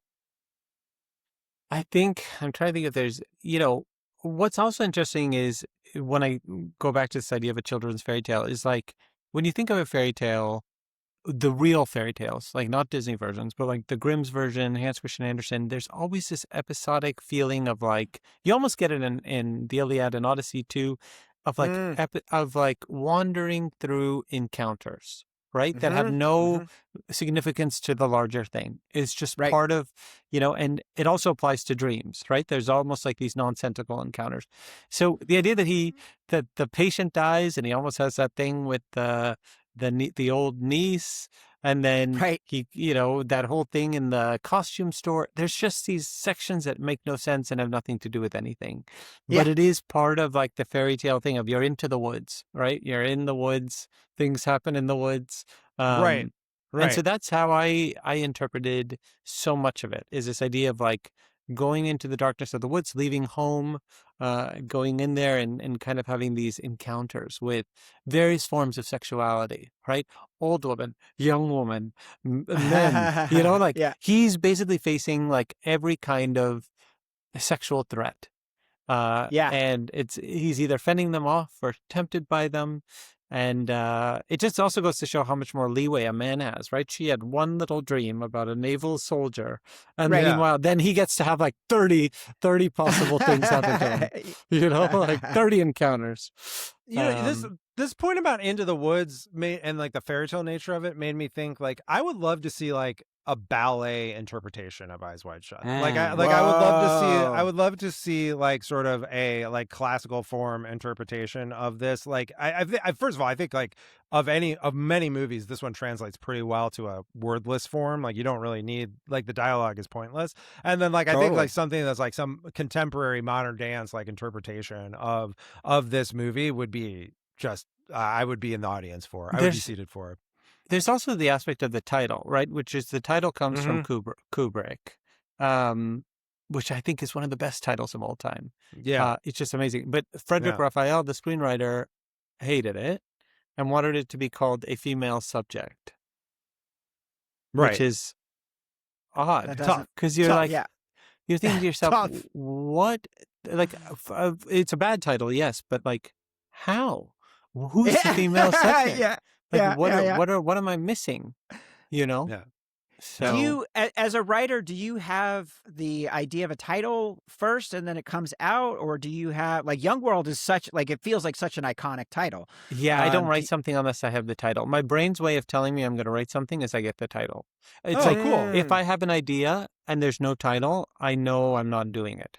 Like, it's so black and white with me. I have never written something where I haven't had the title from day one. Like, That's it's just fascinating. I the love title that. coming. Like, yeah, I knew Young World like the moment I had the idea. I remember where I had the idea. I remember Yeah. the lunch I was having when I had the idea, and I remember saying, "This is the title." And the moment I said, "This is the title," I was like, "Oh shit, I'm gonna have to write." I got to do this." it. Yeah. The I- title coming to me is like my subconscious's way of being like, "This is ready." This is That's great. happening. Yeah, That's great. Eyes Wide Shut, an absolutely incredible title. Absolute banger title. Yeah. Love that. Stanley Kubrick's pretty blessed with titles. Like he really got more than the lion's share of good titles. I have a couple honorable mentions, Matt. Please. One is on the dream front. I love that like when he's being stalked by the bald guy in the streets, he goes to the newspaper stand and the newspaper he picks up is like Lucky to Be Alive, like which is just like another like sort of intrusion of like, subconscious thought. Yeah. I think that's great. Yeah. I think that's Yeah. great. I do. I have to jump in for 1 second. He Oh, pays please. for the newspaper with coins that he pulls out of his pocket with his gloves on. There's a lot of currency Psycho. happening in this movie. I'm like, imagine the tearing the $100 bill, like Yeah, a very yeah. cool move. But I'm Yeah. also like, imagine carrying a wallet. Like I don't take my Right. wallet with me. I have a phone. Yeah. Like Griffin paid for something at a store with his own $5 bill this week, and it was like it blew his entire mind what was going on. He was like he understood the math, but like he did not understand like the concept of the currency being useful for something. interesting. Okay, continue. Yeah. No, there's been a good thread in our live chat between Buddha and Animal Mother about like whether like it started around the gay panic thing, but like whether Bill is actually just more like sort of an asexual like person who like is like who's and his wife is like very frustrated, and like Bill's constantly in these situations where he's being hit on, but it doesn't seem like he wants to be up for it, but like he also quickly finds either subconsciously or consciously a way out of the situation. Like he's not really looking forward. He's not really looking to achieve anything sexually with any of the various But like, I think interlocutors. that's Tom Cruise. I feel like Tom Cruise Yeah. to me, like Yeah. I would like to like what's the word? I would like to be in the presence of Tom Cruise, but I feel like Right. sexually there's no energy. So Right. there's something about him that's beautiful.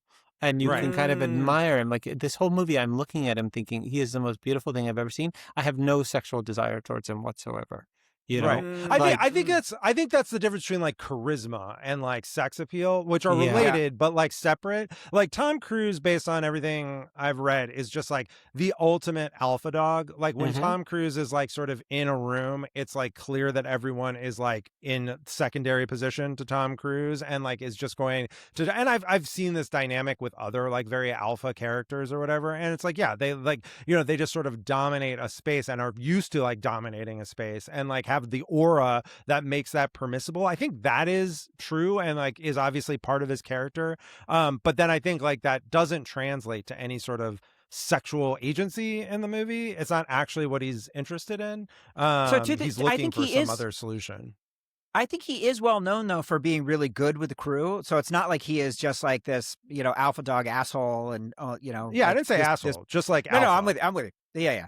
But there's this curious lack of, I think this is such an important point, which is like he's constantly tempted by sex or whatever, but anytime he gets close to it, you're not like erotically wishing for it because he seems so kind of alien in that situation and uncomfortable. There's something about him like not having I think this argument of like, oh, this is really a story about someone uncomfortable with their sexuality or something, you can kind of feel it, where she feels so sexy and so in touch with her commanded sexuality. So when she talks about, I had this dream about this sailor, you're already like salivating, right? And he's like, and he's in the orgy scene, and they're like, take off your clothes or whatever, and you're a little bit like, you're like, ooh, oh God, yeah. but again, don't do that. The kiss with Domino is that's the one thing he does, right? I guess he touches Domino's roommate or whatever, but that kiss with her is very charged, in my opinion. I feel like it's charged. I feel like she is the man and he is the female, in that, like, there's nothing about it that feels charged from his side. To me, it feels like you know, it's 100%. It's like the same thing. Is it white knighting him? Is that Stanley saying like he doesn't really want to do this? Poor Bills has everyone. I think he's in a suspended state of some sort. I think he's in like some sort of like, I just don't think he's fully in touch with like that side. And like, I think that's also true with like all the other various people that hit on him, like the person at like the person at like the coffee shop or whatever. Like everyone leans into him. Like everyone is like, it is like this fantasy where everyone does want him, but like his energy back is always one of reserve and like trepidation and like concern and like closing off. He's always like very like, Anna Miller points out, he's always very clothed. Like even before he puts the mask on, he's got like layers and layers and layers of shit on. He's always gloved in the scene where he's paying for change. Like he's never exposed. Leela Sobieski, like the scene with her, like she has a come on with him, and he's like, it's obviously meant to be kind of concerning because the father's pimping his daughter or not daughter, whatever the fuck is going on in the costume shop. But like, it's all of it is just like him, like having to take a step back from, as opposed to lean into a movie that is full of erotic situations. Yeah, and also she's kind of taunting him, right? At some level, being like, I had this virile naval soldier, which is how you get to that ending, right? Which is like, okay, you've had all these things, you've been through all these temptations, you've tried every other situation, you've realized it's not working for you. We're back where we started. Now we have to actually fuck. Like, like there is this sort of feeling of like, you can read the movie as like a man searching for every alternative but his wife. Right. And not in a Lothario way, in a panic way, in a like, is there something better than my wife? Which is what I find fascinating, because read as that, I think that's quite universally human. Like this idea of like, what is better than what I have at home? And, and sort of going to every possible outcome. And then you get to the end and she's like, now we're gonna start from the beginning and have sex, and you still don't feel it ends on her. You don't see his reaction. And again, it feels like we're back to the beginning. It's her being like, and you just feel like tomorrow night he's going back to another mansion to look for a new orgy. Yeah. I don't think so. I think he is back home. I think he has changed now and is going to kind of feel chastened or scared for a year or two, and then I think it blows up. I agree with you. He's gonna go. He'll go to the Hoffman process, and like he'll realize like that he's figured out some things, and then they get divorced. Like 2 years I just later, don't know if he like. I think yes, he's there to like try to make it work. But I feel like once they get in the bedroom again, he's going to be like, I don't know about this. I don't know what to do with this very hot woman and my incredibly sexy body. What do I do? Because even you think of that scene at the mirror, and he's touching her and she's naked and whatever, and she's totally looking at herself. At herself, She's like, I'm so hot. I turned myself on. She just exudes. She exudes so much sexuality, and she just, And I understand why they broke up after this, because there's no way to watch this movie and think they had heat here. And I don't know if that's because there was no heat, or because Kubrick was still intent on tormenting draining it out of them. Quenching the heat of their marriage. It's a fascinating exposing the lie. It's a fascinating sadistic experience. It's a wonderful, wonderful study in the things that humans can do to each other on screen, off screen. I don't know. I love this and what other movies ever touch that kind of level? No, what other movies ever like sort of reach out across like the actual work into real live space, especially a movie that's ostensibly about dreams. It's amazing.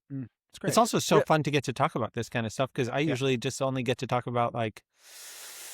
We were surprised. We were surprised that you selected it, and Eric Schultz told me. Shout out Eric Schultz, our mutual friend who connected us. Told me he's like, I think he's got a wild selection. I was like, all right, well, we're down for whatever. No, and it's because when I went to look back at it, I thought to myself like, this is a fairy tale.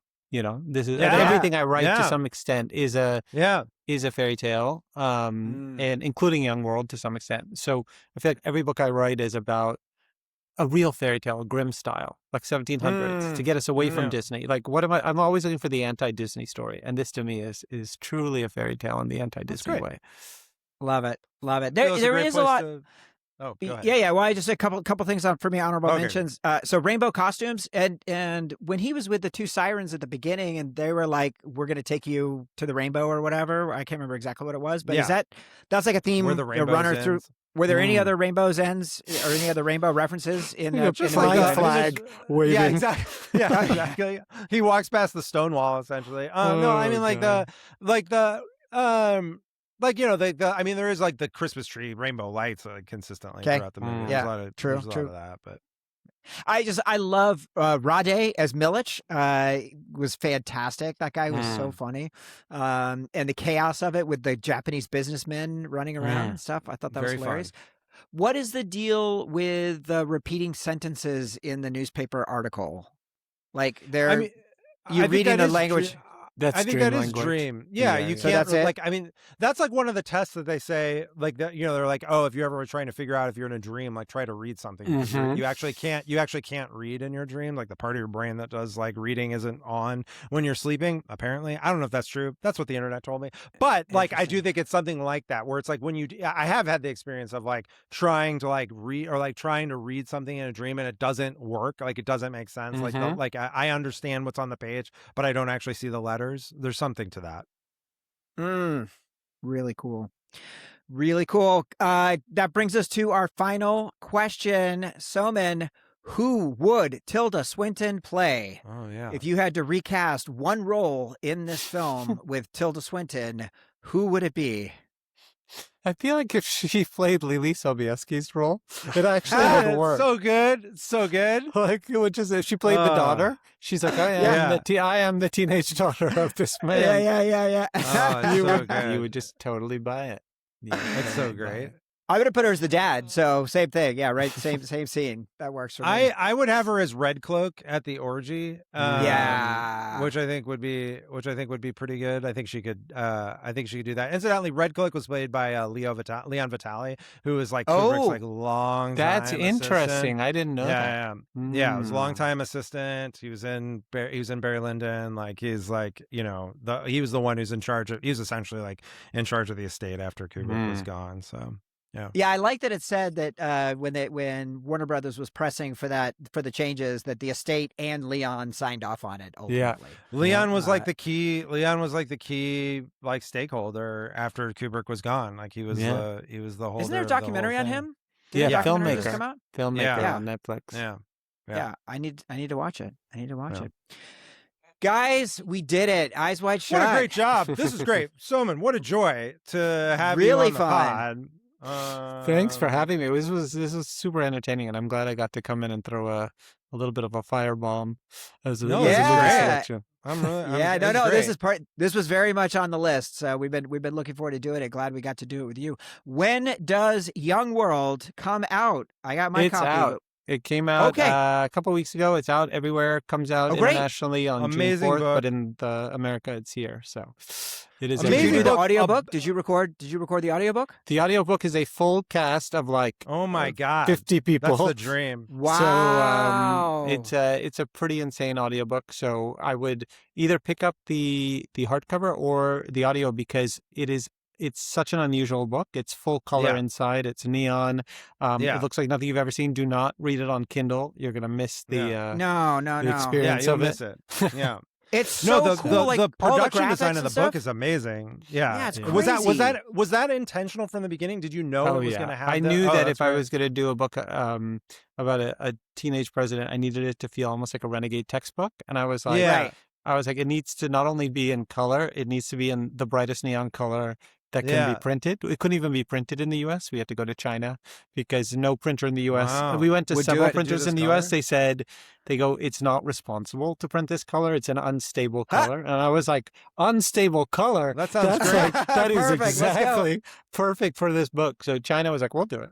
So yeah, and that's why, every bookstore, if you walk into, we play a game of how long it takes you to see it, because Yeah. it basically glows in the dark. Yeah, the other crazy thing about that color is digital screens can't capture it. So you guys holding it up, it doesn't, there's Oh, really? it doesn't capture read. it. It doesn't read. Amazing. It's really beautiful until you actually see your it. publish. You did a great job on both the right. I guess have you thought about doing like a full graphic novel, like because there's a lot of this that like feels like sort of you could just like do it all graphically. Yeah, maybe, but I think my goal with this was to get teenagers reading again. Not in a for way this, that but felt, in general. Oh, in general, yeah. Maybe Is that a form that maybe. interests you? Kind of, but I love kind of wordsmithing and having like being able to work in that. So this was kind of my version of a graphic novel. That's great. That's great. Yeah. Really Amazing. cool. Really cool. We Thank wish you you the so best much on the tour. Thank you. Thanks so This much was for joining awesome. us. No. Yeah. It was a pleasure to talk to you and to really go deep on this one. So thanks Yeah. again. Yeah, of course. Let me hit stop real quick. We just need. Damn. Soman, a That was chiller. great, Really great fun. guest, man. Really, Harvard really notwithstanding, a great guest. Yeah, that was We will have to awesome. We will have to get him back. All right, are Yeah, you for ready to sure. do some quick voicemails? I'm very ready. I feel very ready in my heart. All right, and my here soul. we go. Here is our first letter. This is your brother, Animal Mother. All right. Perhaps you could tell me the password. Fidelio. Ah, yes. But what is the password for the house? Fidelio. All right, yes. But what is the password to the bathroom? Fidelio. Shit! Hello, animal friends and animal lovers. In Stan Kubrick's Swanson Mindfuck, the very asexual Tom Cruise stumbles around a nightmare looking for his lost manhood. His antiseptic Dr. Feelgood is well-shaped enough to play a bad boy chasing a bit of strange. However, his discomfort and poor judgment get the better of him, barely surviving a ruling class orgy by the gratitude of one broken plaything. Having his eyes pried open by his smoke show wife's repressed libido, Bill throws himself pee-pee first into a hellish night of misery. It's a Dante's inferno of fragile grieving daughters, pretty faces bearing death sentences, cartoonish pimps, domestic partners enjoying dream gangbangs, and the monstrous elite. This last circle amuses itself with rituals of the flesh while exerting reptilian power to silence and control. It's downright Marillagian when you think about it. This is what you get for making house calls. What's the scariest thing you've done for the nookie? Thank you all. See you at the end of the rainbow. Oh my God. Change your filthy animals. Nice. Scariest thing. Thank you so much, Animal Mother. Really Yeah, it was appreciate a your great voicemail. and great comments in the live chat. Pee-pee Yeah, first. we're not gonna. First rule of this podcast is do not Get divorced. become divorced because of the podcast. But I will say that in junior high, there was a girl I had a crush on who this is not the scariest, but it's definitely most cringe, who like I think sort of expressed like a passing interest in REM's Into the World. And I transcribed like all the lyrics for her, which was a bit of, like in the pre-internet, that was you had to like put in some effort to like go and listen to the song over and over again. Yes. Thinking that would I don't know, that would Impress. she would be impressed. And it did not work. It was not successful. So yeah. I don't know if that's the most cringe thing I've ever done for love, but it's in the list. And again, It's in the list. I also transcribed that song. I did mine onto grease pencil for the projector for Young Life so that we could sing it. And I played it on guitar for people. Oh my God. We What only were did we it the doing? one time. It's amazing. It's amazing we managed to procreate at all, really. Absolutely. Maybe it was a mistake. Thank you, Animal Mother. Here is our next voicemail. Yeah. Mr. Java. All right, Java.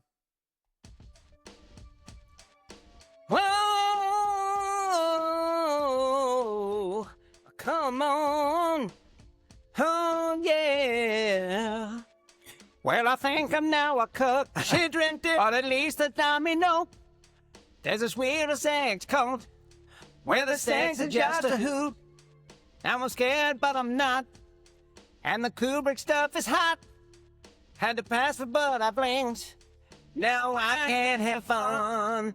Wild night for me. All those chances, but I just can't do. Rough night for me. Could have died at least twice. No score for me. Nicole Kidman's not enough, boo-hoo. Feel bad for me. I'm just lucky to be alive. An orgy with mass, that's a bird. An orgy with mass, it's a dog. An orgy with mass, some weird doctor. No, that is why, but it's my jam. An orgy with mass, Sidney Pollack. An orgy with mass, 1%ers. Orgy with mass, ooh no, you know that it's why. Fidelio. Oh, Fidelio. Okay, here's a quick question for you. What's an event you've gotten into? Maybe you pulled some strings, you kind of bluffed your way in, or you got somewhere that was a little bit above your pay grade, and then immediately regretted, like, pulling that thread. But you wanted it, you went for it, and then you went, boop, boop. Honestly, I'm just listening to this jam. What a jam. This jam rocks. It really does. Jam on! Oh boy. I feel you're the more likely of the two of us to talk yourself into a situation. Oh boy. Well, there was that time last month when I ended up backstage at the Rewatchables. Yeah. Yeah, and that was almost too much for you, really. It was felt definitely like- too. It was like you went too close to the sun. I flew too close to the sun. I didn't know I was going to be literally the only person backstage at the Rewatchables. So It's pretty amazing. It's pretty amazing. You almost were in the Rewatchables. It's not like you were like, the alternate lead. I could have taken out CR and tried to make a move. So, anyways, that's enough about that story. What else you got? I once almost followed Barack Obama into the bathroom, which is like too too far. Like that's like, we were doing a walk and talk, and then he was like, all right, I gotta stop in here before we do the next thing. I was like, yeah, for sure. And I just like kept following, and he was like, okay. Like I was like, oh no, right. This audience That's is fair. over. We're not gonna go pee together. I guess that's fine. Yeah. All right. Oh man, amazing. That's less me talking my way into and being inept, which is Right. more typical for me. Yeah, but in the presence of power, like In the presence of power, yeah. It's a tough one. All right. Thank you so much, Java. Here is our next voicemail. The Truth Sayer. All right, here we go. Hey, Alberia here for the Truth Sayer. Eyes wide shut. I mean, Sidney Pollack as Victor Ziegler, the most powerful and least trustworthy man in the room. It's an inspired piece of casting. I mean, Kubrick knew exactly what he was doing, putting a legendary director in that chair. For today's Truth Sayer, 3 stories about Sidney Pollack and his fierce protection of his own work. 2 of these are fiction. 1 is true. Time for the Truth Sayer. Number 1. Pollack was a serious amateur architect who designed and built his own home in Pacific Palisades entirely without a contractor, doing much of the physical work himself over 4 years. He later said it was the only project that he ever finished exactly as he intended. Or is it number 2? After completing The Firm in 1993, Pollack discovered the Italian distributor had redubbed Tom Cruise's dialogue with a voice actor who had previously dubbed Sylvester Stallone. He demanded a redub, and the distributor complied. Or is it number 3? In 1991, Pollack sued Danish television after they screened 3 Days of the Condor in pan and scan format. The court ruled panning and scanning was a mutilation of his work and a violation of his droit moral, his legal right as an artist to protect the integrity of his work. He lost on a technicality anyway. All right. Which of these 3 Sidney Pollack stories is true? I like the third one for sure. I love the Sidney Me Pollack. too. There's so many people. The Sylvester Stallone one is very clever though. Yeah, I'm going with, I feel it's like something. It also feels vaguely Danish that like they would entertain this and this would all happen there. Yeah. Well, something about like not just the complexity of the story, but also the fact that he also lost on a technicality. You would think he It's would very win or lose complicated. there's a lot going on. All right, let's see. All right, did you find the true Sidney Pollack story? It's number 3. Yeah. Pollack took a foreign television network to court over aspect ratio, and he nearly won. The court agreed that the panning and scanning mutilated his film, but then ruled him out on a technicality. Hey, you got that wrong. You got that right. It happens all the time. Life goes on. It always does. Until it doesn't. But you know that, don't you? Here ends the truth sayer. Nice. Dude, Tootsie win. Speaking of Sidney Pollack. It's a movie I've seen exactly one time. I think Kev could do some real justice. Kev would do some work into it. That's definitely like, freak beat material. That would be very. I mean, you got Dabney Coleman in that movie. It's quality. Yeah. Bill Murray. That movie is unbelievably good. Terry Garr, Jessica Lange. Holy shit. Yeah. Once the summer's over, maybe. All right, here is our next voicemail. Hello, Escape Patch. It's Kev here. This week, just in time for Christmas, one of the great holiday season films stories ever. One of the great performances, both by Nicole Kidman and, of course, Thomas Mapother, a.k.a. Tom Cruise, Stanley Kubrick's Eyes Wide Shut. Much like last week's absolutely hilarious performance where H suggested that Claude should build you guys a magazine, I'm curious what the tenets of an escape hatch cult would be. I'm opening this up. It doesn't have to be creepy, sexy mask stuff like in Eyes Wide Shut. It can be if you want. I don't know if I'd join. But yeah, so what are the tenets of a creepy escape hatch cult? That is Kev's question this week. You know, this reminds me, I got to crack open my Criterion 4K of Eyes Wide Shut. But that's a story for another day. With peace and love, I'll talk to you all later. I love that. Once again, it's Kev's questions. I feel like, the cult, one of the cults I really liked in San Francisco is there's a great Chinese vegetarian place that was run by a cult in the Tenderloin. And the cult, the nature of the cult was that the woman who was at the center of it was like also sold a line of beauty products. And so I like the idea of like being like sort of venerated for my beauty and like sort of like a series of like, it's like just images. I'm eternally young and like products like being sold that like, maintain this kind of youthful visage. You could look like us. You could look like us. Exactly. Yeah. Like all you need is these like 7 peptides every day.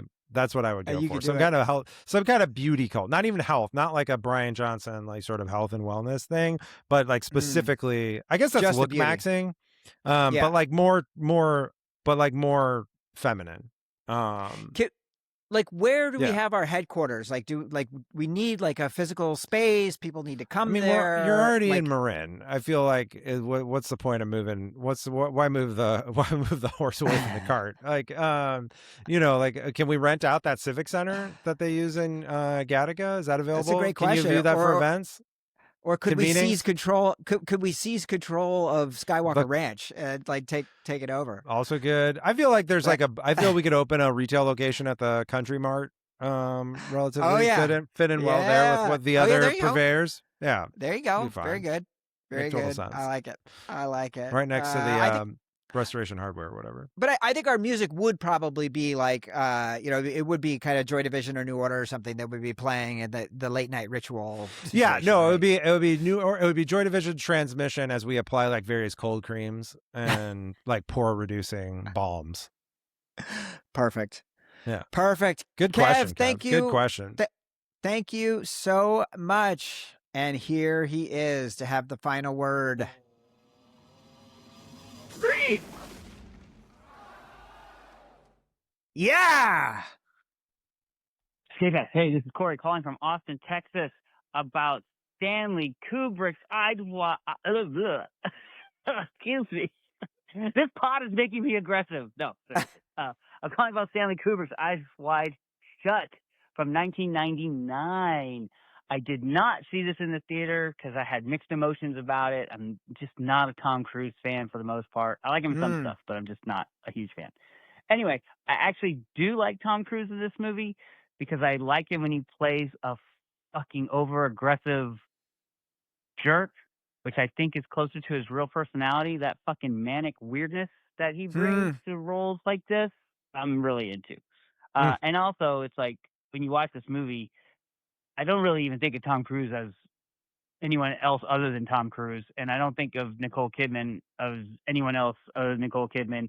Even Sidney Pollack, I think it's Sidney Pollack. I don't know what the fuck's going on in this movie. It is like it's more of a curio than an actual film for me. And that, I mean, you know, like it's a movie. It's a proper movie. I get that. But all the background noise around the making of this fucking thing, and like, I just can't stop thinking about the psychoanalysis sessions that Kubrick sat in on between Kidman and Cruise, and like filming a fucking New York movie entirely in London, and the weird puzzle box nature of everything. And I don't know how long it took. Did I mention how long this fucking movie took to make and like post-production? And then he fucking dies.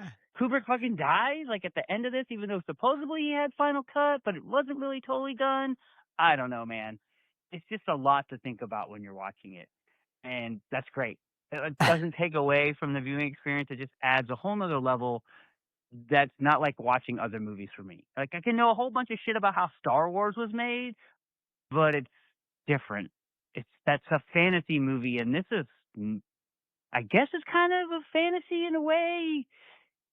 I don't know. You're almost I guess there, Corey. closer to Lynch than it is to Yeah. some of Kubrick's other work. Corey's putting it together. It's a head scratcher. It's great to rewatch. That is one thing about the rewatchability about this. And then you find yourself Googling what books were like on the desk and on the nightstand, and why was this wall that color, and what's up with the orange, and what's up with the blue, and like that's the beauty of Kubrick, right? Oh, anyway, I do love this movie. I think it's fucking great. It's just a wild mental ride when you're watching it. It's not fucking hot, I'll tell you that. There are way too many white girls with flat butts in this. Oh shit! The sex scenes are borderline showgirls, ridiculous. I think it's on purpose. I'm not sure. The thrusting is out of control in this movie. Like they've never seen real people fuck before. I don't know. Yeah. Oh. He warned. He went over. He warned. He went over. He got cut off. Here we go. Got so excited. You got the flat butts and the thrusting. All right, here we go. Damn, sorry guys, I haven't been cut off in a while. Who would Tilda Swinton play? Obviously the Red Cloak, right? Yes. She's not going to play Lee. You did it. I love it. Part, See, right? I did it. That was something. Anyway, all right, Red Cloak. All right, I'm sorry I ran long. All right, love you guys. Bye. Corey's back, baby. He's back. He's back in the fold. It was touch and go there for a minute, but he worked himself into the right place, which is good to see. We're redeemed. Yeah, I do think it's interesting. I guess I will say I find this movie sexier than some of the commentary thus far. Like I know what everyone's saying. I know the asexuality. I know, like, you know, the awkwardness, the not real sex, all that stuff. I'm just saying, I think the movie's pretty sexy. I think the movie is erotic, in a way that I think, you know, maybe got a little short trip during the pod, but there's definitely some hot scenes in this movie, and then there's other parts that are meant to be sexy that don't come across that way. It's the same thing as like Euphoria season 3. Like there's elements of it that are kind of like seductive, and then there's all these elements that are theoretically meant to be sexual or whatever, and they're just like very cringe off-putting.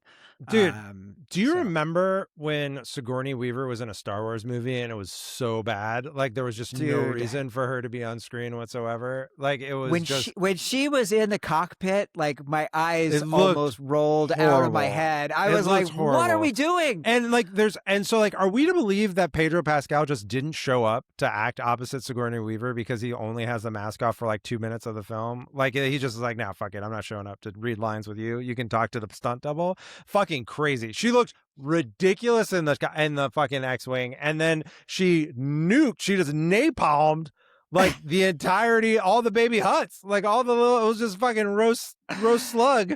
All up and down the Hutta. Ghost Force Henry Kissinger was like nodding. Yes, this is a good move. Bomb them. No, I mean, like, honestly, like, if this were intentional to set up, like, oh, actually, the Last Republic was flawed, and that's why it failed in the first one, but there's just no way that, like, my hat guy is thinking on this level. You cannot take the hat and make it Star Wars canon. What? No. He looks like such a doofus. He looks like a Make-A-Wish kid that's just like had to be put in the movie. It's so bad. It's so bad. Griffin loves it. Again. Loves The Mandalorian. Absolutely loves it. Season 3 is a real fall off, though, man. Like something. Sam has not asked for any Mando at all.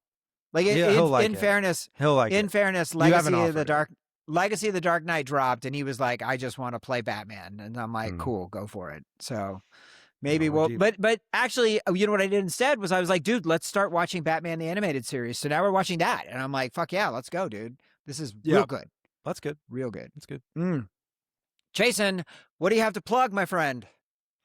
What do I have to plug? Oh, kids doing really well on the bike riding. Griffin, we went up to Napa this weekend, just get out of town for a little bit, and both kids were on bikes. Junie's still on training wheels, but very confidently ascending the hills. I think by the time we get to the heart of summer, and I have some days on end to kind of really work with her. Both kids will be taking longer bike rides. Griffin's up to 6 miles. You going to Bend? Eventually, we're working on it. We're working on it. Nice story there. Okay. And it'll be great. It'll be great. I'm very excited for the summer. I'm very over this like end of the year. There's 1,000 things every day. Part of the schedule, but will it settle down after the launch of the Obama Center? Yeah, I think after that, like it's pretty much like time smooth to sailing. Yeah. Hope so. Love it. Knock wood. Let's do it. Let's have a good summer. Let's have a good summer. Let's try. I have to get through 2 more playoff games tonight and Friday for Sam's baseball team. We had 6 games in 9 days, and we went 0 for 6. We have 2 games left. What's the week? Is it the coaching? Is that the week? Definitely coaching. Very suspect. No matter what Claude does to try and prop up my defensive scheduling. Griffin is freshly interested in baseball. We've been playing catch. He wants to go to the batting cage. Wow. Okay. Yeah. We can do it. We can get them together. We're free. Yeah. We'll get it. We're free. Let's get it going. Yeah. Peace.